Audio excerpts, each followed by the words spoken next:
bagian inti, kemudian bagian akhir, Pak. Saya ingin memastikan dulu kepada Bapak bahwa Bapak sudah memahami aktivitas yang akan kita lakukan. Bapak, waktu saya pendampingan ini pilih 2 ke sini, apakah Bapak telah menginput instrumen lembar umpan balik lampiran 3 di LMS? Sudah. Ya. Sesuai dengan responden yang telah ditetapkan. Berikut refleksi tertulis mengenai hasil umpan balik. Berarti Bapak udah isi juga ya Pak ya hasil umpan baliknya, refleksinya di dalam LMS.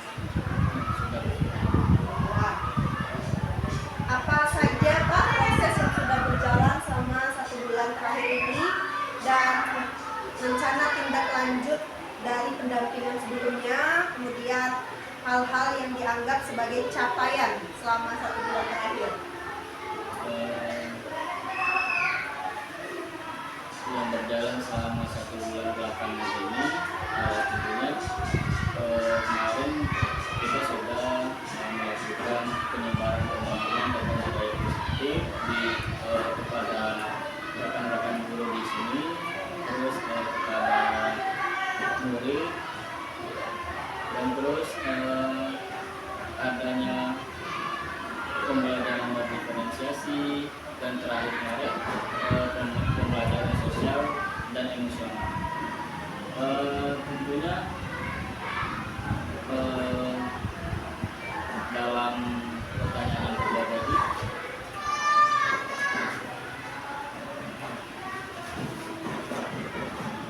capaian yang sudah didapat dalam 1 bulan ini, tentunya kami sudah mencoba menjalankan atau menerapkan budaya positif di sekolah kami ya. Contohnya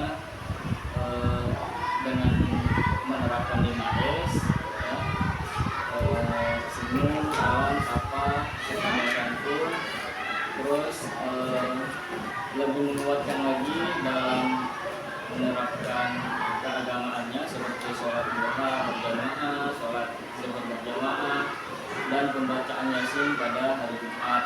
Nah, selanjutnya kami juga akan mencoba menerapkan pembelajaran berdiferensiasi terhadap murid di kelas. Terus terkait tindak lanjut pendampingan sebelumnya itu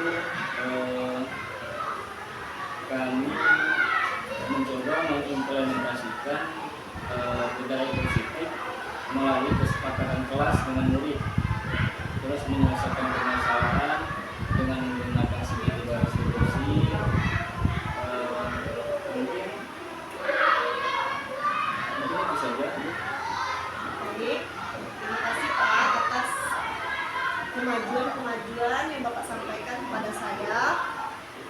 Berarti setelah Bapak mendapatkan pendampingan sebelumnya, Bapak menjalankan budaya positif. Itu langsung di kelas Bapak dan juga kelas-kelas lain atau di kelas Bapak dulu? Untuk sementara saya terapkan di kelas saya dulu tentang kesepakatan kelas atau keyakinan kelas. Saya apresiasi ya Pak ya, bahwa Bapak telah menjalankan modul yang telah dipelajari, kemudian Bapak juga budaya positif itu ada Bapak jalankan dengan PS, terus Bapak juga meningkatkan di sini ya Pak ya. Saya apresiasi ya Pak ya, karena Bapak sudah menyampaikan semua kemajuan yang telah Bapak jalankan kepada saya. Kemudian kita masuk ke bagian inti pendampingan. Kita mau masuk ke refleksi hasil survei umpan balik 360 derajat dan asesmen mandiri tentang kompetensi guru penggerak.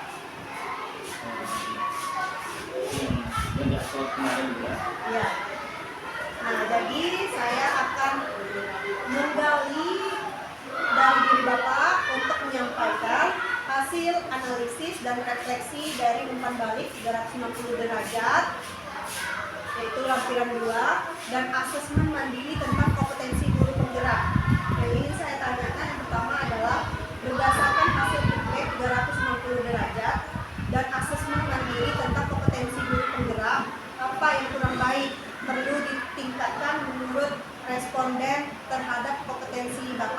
jelaskan masing-masing responden tersebut, baik kepala sekolah, rekan sejawat maupun siswa. Baik, para pendampingan individual kemarin,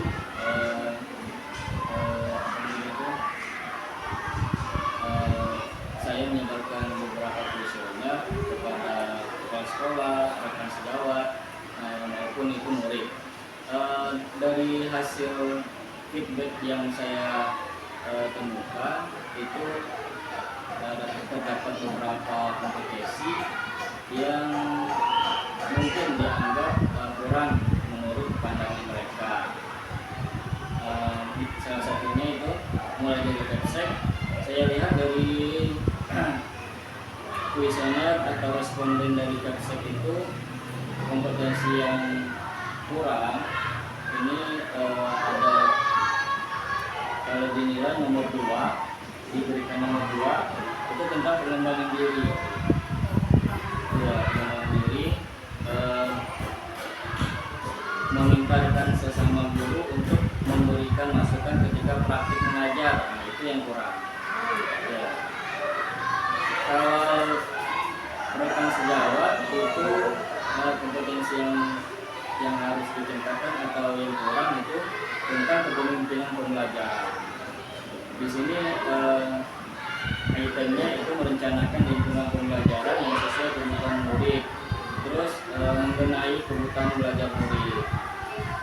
Untuk murid, saya lihat itu kata murid, Bapak tidak pernah mengajar kelas bersama guru kelas lain, katanya. Terus Bapak guru tidak pernah mendatangkan orang luar untuk mengajar kami. Terus yang lainnya lagi, orang tua datang ke sekolah untuk mengajar pada hari tertentu. Nah, itu yang belum pernah tercapai atau dijalankan di kelas. Nah, jadi yang perlu saya tingkatkan lagi sesuai dengan responden pembalik yang saya sebutkan tadi, saya masih perlu meningkatkan pengembangan diri dan kepemimpinan pembelajaran. Tentunya insya Allah akan saya perbaiki ke depannya. Terima kasih Pak sudah menyampaikan hasil analisis dan refleksi dari umpan balik tersebut ya Pak ya. Saya dengar Bapak dari kepala sekolah itu ada pengembangan diri, misalnya meminta masukan kepada rekan sejawat saat mengajar. Kemudian dari rekan sejawat itu salah satunya adalah tentang kepemimpinan. Yang dari murid yaitu mengajar dengan guru lain, kemudian mendatangkan seseorang untuk mengajar kelas Bapak, selain Bapak, kemudian orang tua gitu ya. Sama sepertinya sama dengan CGP lainnya, banyak masukan yang dari sini gitu ya. Jadi untuk kedepannya boleh nanti kalau Bapak nanti bisa mengajar dengan guru lain masuk satu gitu. Tapi mungkin memang susah untuk dilaksanakan karena kan masing-masing ada jamnya dan kelasnya sendiri-sendiri. Nanti kapan-kapan itu bisa Bapak terapkan karena itu masukan dari murid kan. Nah, jadi itu salah satu yang diharapkan dari guru penggerak usianya seperti itu. Jadi kedepannya Bapak bisa mengajar seperti itu.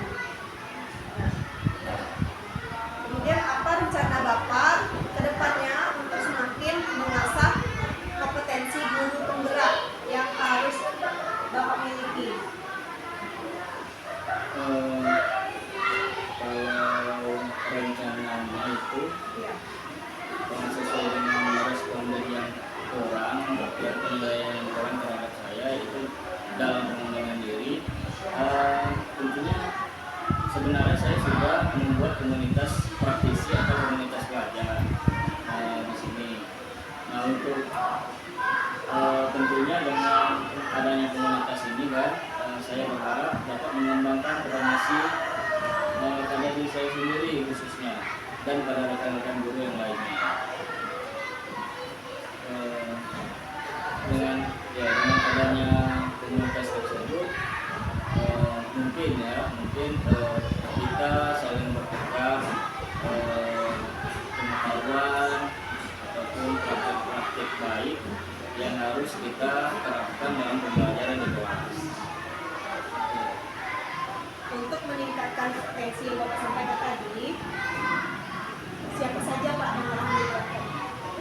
Tentunya yang pertama itu kerjasama dengan saya ya, kepala sekolah, terus guru,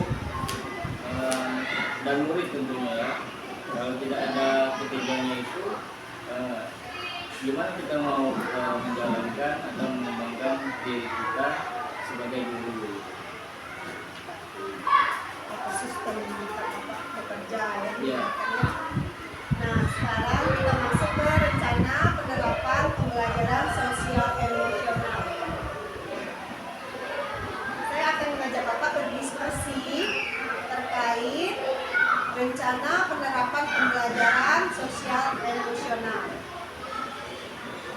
Tentunya Bapak sudah mempelajarinya di LMS, baik itu tatap muka. Nanti pada saat kolaborasi, hari ini kan Pak? Iya. Nah, kemudian Bapak juga sudah mempelajarinya di pertemuan ruang kolaborasi dengan ibu dengan fasilitator yang ini dengan ibu instruktur. Saya ingin bertanya kepada Bapak, apakah Bapak sudah mempelajari modul 2.2? Apa yang dipelajari pada modul tersebut?